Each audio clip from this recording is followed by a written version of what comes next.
Yeah, Virat, another 7 months left of the World Cup.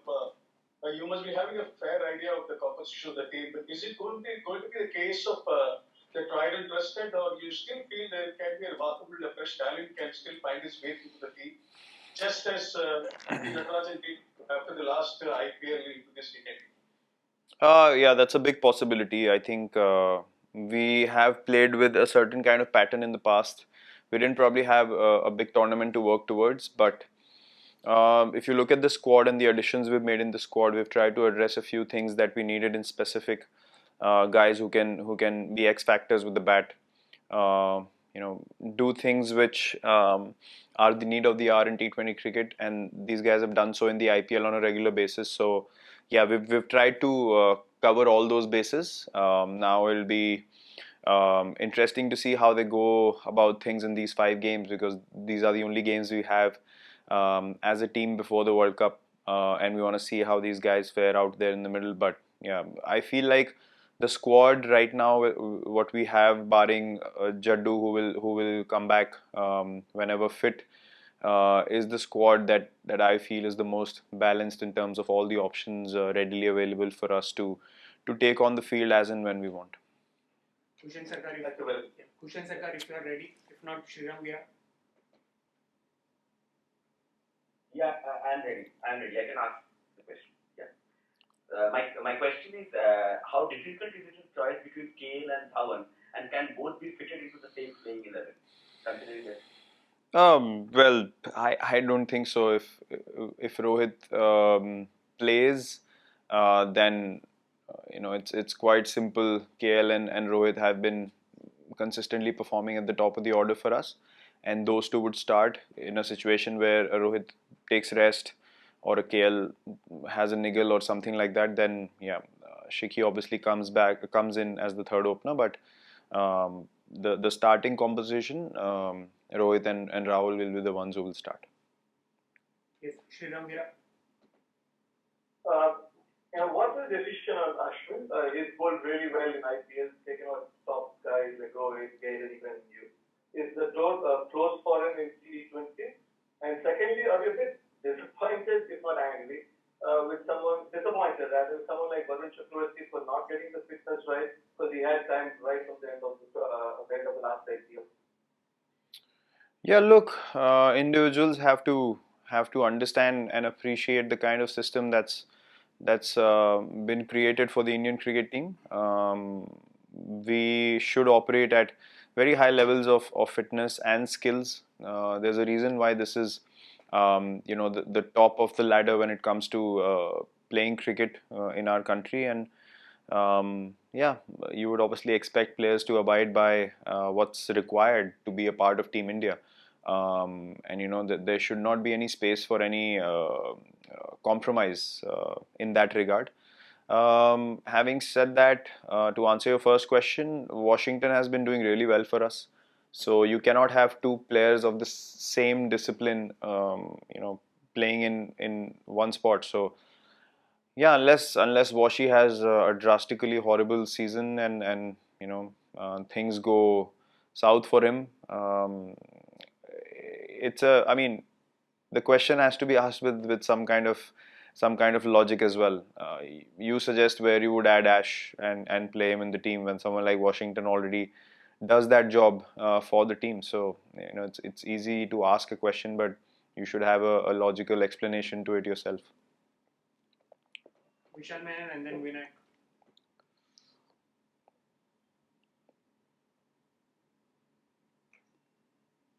Yes, Vishal.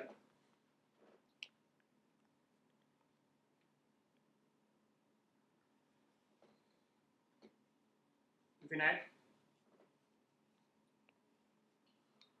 Hi Virat. Hi. Good luck to the series. My question is about the batting approach that the team is looking forward in terms of the strike rate at the top of the order and going hard in the power play. Is that something that is being discussed in terms of what approach as a unit that India needs to take ahead of the World Cup? There are many things that we have spoken about. The kind of players we've added into the squad is precisely to give our batting lineup more depth. and not play in a similar kind of pattern that we have played with in the past. So we want to be a side that plays free cricket, not have any baggage of lack of depth, and one guy having to bat long enough to make sure that we get to a big total. We have explosive batsmen in the team now who can change the game at any stage, even if you're 2 or 3 wickets down, and that's exactly what we've tried to address picking this squad.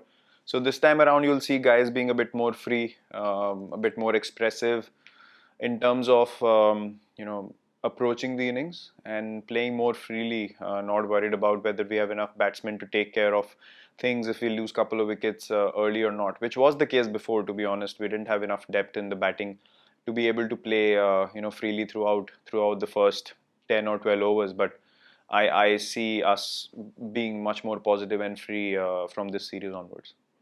We'll take last few questions from Stephen Shemitt from the BBC. Hello, Virat. Hi. Both Josh Butler and Owen Morgan have said that India will be the favourites or the team to beat at the World Cup. Do you agree with that? No, I don't. I actually think it's England who will be the team to beat. They are the number one side in the world, and the prime focus will be on them in this World Cup. All the other teams will be wary of the strengths that they bring onto the park, and every other team would agree with what I say. It's England who are the favourites, and that will not change regardless of how they think. Two more Thank questions. you. Two more questions now. Vishesh Roy and Sunendra Dile.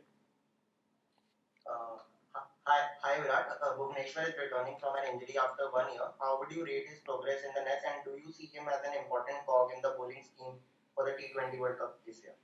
Yeah, he's shaping up really well. He's come back. He's fit.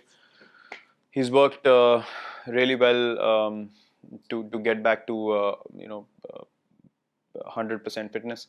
And look, he's a smart operator with the ball. We've all seen that in the past few years, and he continues to bring that experience onto the field, which is going to be vital for us going forward. And he has a clear understanding of what he wants to do in the next few months, and he wants to contribute towards many more Indian victories in the coming months, especially. And in the World Cup, we would obviously need our most experienced T20 bowlers, and he's right up there with anyone else with the new ball through the middle overs and in the death as well.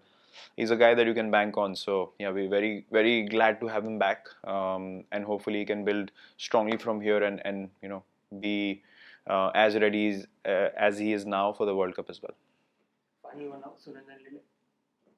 Virat, कई लोग सोचते हैं कि ये 3.5 घंटे का ही खेल है, 20 ओवर ही खेलने हैं, 20 ओवर ही बॉलिंग डालने हैं, लेकिन as a player, as a captain, आपको ये जो फॉर्मेट है, ये कितना चैलेंजिंग लगता है, कप्तान की हैसियत से भी और बल्लेबाज की हैसियत से भी?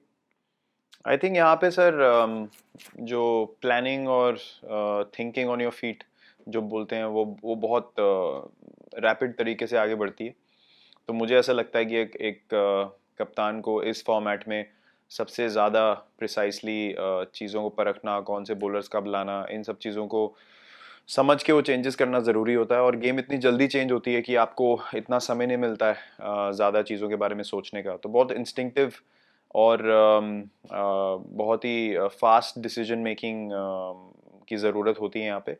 और मुझे ऐसा लगता है कि T20 क्रिकेट में जितनी स्ट्रॉन्ग आपकी टीम है उतने ही स्ट्रॉन्ग आपके plans on the field execute होते हैं. बिकॉज जितना कम समय होता है गेम में, आपकी टीम की स्ट्रेंथ सबसे ज़्यादा निखर के बाहर आती है, बिकॉज कम टाइम होता है. तो अगर आपका प्लेइंग 11 इतना स्ट्रॉन्ग है कि वो किसी भी सिचुएशन को काउंटर कर पा रहे हैं, तो आप अपने प्लान सक्सेसफुली एग्जीक्यूट कर सकते हैं. बाकी गेम्स में क्या है कि टाइम होता है, आप पेशेंस से सिचुएशन से बाहर निकल सकते हैं. बट यहाँ पे स्किल और बिलीफ और पॉजिटिविटी हर मोमेंट में दिखाना ज़रूरी होता है. तो वही एक रीज़न है कि हमें ऑलमोस्ट 70% का हमारा सक्सेस रेट रहा है T20 क्रिकेट में भी. बट लास्ट 2 वर्ल्ड कप अगर आप देखें तो हम लोग एक बार फाइनल्स और एक बार सेमीफाइनल में रुक गए. तो हमारी कोशिश ये रहेगी कि हम बड़े टूर्नामेंट्स में लास्ट फाइनल हडल भी पार कर पाएँ, और हमारा यही एंडेवर रहेगा अब से T20 वर्ल्ड कप तक. Thank you. Thank you.